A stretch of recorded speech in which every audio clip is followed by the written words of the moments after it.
đàn rong rong po cắt xin lệ phen rong te hia rual rong a khum the ma se hey hi shiala chung rilam en chin tu khan inun na angai lut lai be thin lung a thir zok chine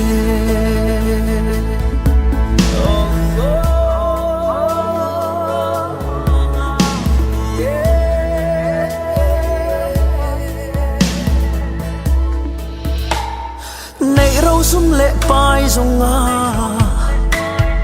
rual po kan pol phalo thei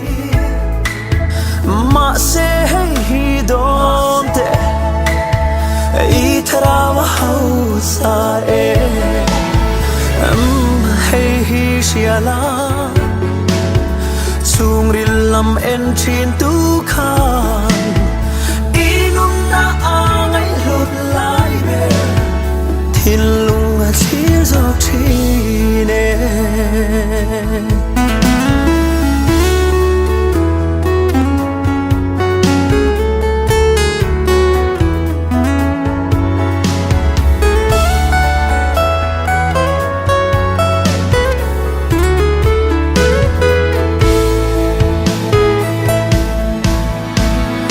dam ta kan ching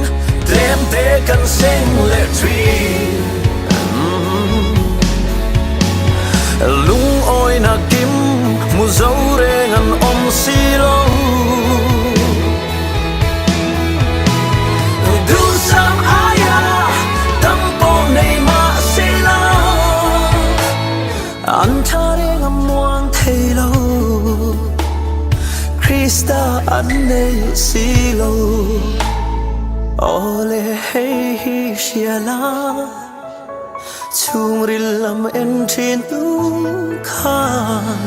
inun na ai lut lai be